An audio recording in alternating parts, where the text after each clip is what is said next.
Hey everybody, good day to you. Just wanted to give you all a quick little tutorial for cutting a single edge blade for a Valet Auto Strop.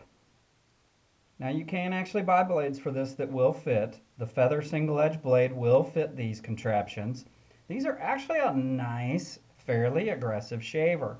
And I don't do it that often because I'm kind of too frugal to buy the blades. I've got well over 100 Treat and GEM stainless blades. So I've been cutting my own, and it's fairly simple. Now, typically, I would probably use a stainless blade for this because of the fact that the way it goes in and out, which is actually going to be up here, it's kind of inconvenient. And the last couple of times, or the first time I ever did it, I kind of scratched up my auto strop, and so I kind of started using the stainless to keep away from that, basically. Oh, I guess you don't know what I'm keeping from. If you're using a treat, like I am going to show you with today, it is a carbon-based blade, and it really should be kept more dry than the stainless. The carbon blades I actually keep in a separate jar with a silica gel and a washcloth, and that might be overkill, but I do like to keep my blades as long as I can. Like I said, I am pretty frugal. Okay, back to the auto strop. This is super easy. Don't let this scary looking thing scare you. I mean, it's not anything to be intimidated by at all. It should be one of the ones, if you can see this top right here, it should be one of these where you can slide the blade in and out of. It'll go in and out right through here, okay? Because of the fact that the other ones I haven't really found a good way to do.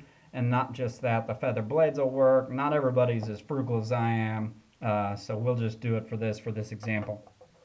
I am going to use a treat blade. It's just so easy. I'm going to lose this. I just kept that there to show you what I was doing here. Now, pardon the dirtiness of the tool. I was outside working.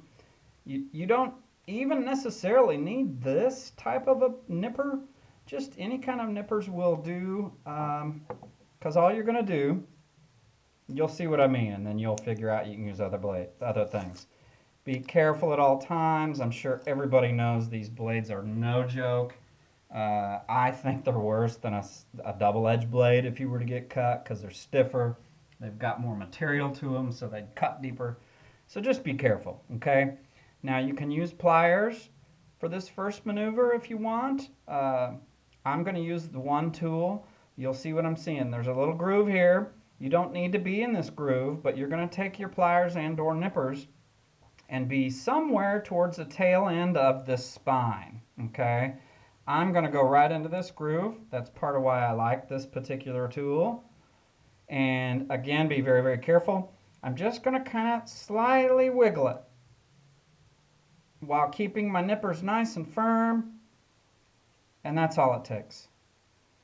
That's it. Throw this in your recycle. Okay, you don't need it. All right, now, some people may need to do this if it's your first time. It's probably a good idea to go ahead and take the Valet Auto Strop blade, set it on top, make your mark, or at least see where you need to what you need to take off. I've done this enough, I'm not going to do it. I'll just give you an example. I need this one little corner off.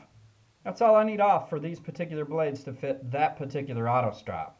Some of the auto strops, as you know, they used a proprietary blade, and they have a few little slots out where it says Valet to fit just the auto strops, or their blades to fit the auto strops. One of the nicest, coolest, in my opinion, early proprietary things that we were starting to come up with. Anyway, I just want to take off this corner. That's it. So I'm going to take my fancy smancy nippers here that are dirty from outside work. Line it up here. Try not to take off any fingers. I don't need a phone call from your wife saying I gave you a bad example. Whatever. Mine would prefer I bought the blades. Okay? Just blink. It's that easy. I don't know if you can see the difference. The lighting is really not good here as well as I thought, but look at the other side. This is before. This is the after. That should be all I need to do. So then I'm going to go ahead and take this other side. Don't forget to pick up those pieces of metal, because even if you're in a spare bath like I am, You don't need your better half stepping on a piece of metal, or you don't want to jump out of the shower and step on a piece of metal. Okay, so line this up, same thing. I'm being careful not to take off this corner right here. I don't want to take off this very, very last corner here, okay? So when I'm lining it up, I'm just avoiding this corner because that is our straight edge for this blade. You don't want to lose that or compromise that. So when I'm doing this, I'm just kind of lining it up where I see that it's going to miss that corner. Boom. It's that easy, okay? Now, because of this being a carbon blade, I'm going to go ahead and kind of dab some of my oils off of it. I don't know if that makes a difference, but like I say, I normally pull the carbon blades out. You like that fancy towel? Isn't that nice? Okay. So this is real easy. You're going to slide it right in the top here. Call it done. All right. So I'm taking my bottom edge, lining it up, and push it in. Being careful to do so. Usually when I get it in, I also like to set it down, lock it in place. Make sure that you're getting underneath of your blade stops right here, okay? And also making sure that the exposure is the alignment, I should say, is right. It appears that it is. I think we're going to give this a go. So there's a good example of how to do that. If you're not as frugal as I am, just buy the feather blades. Have a good day, y'all.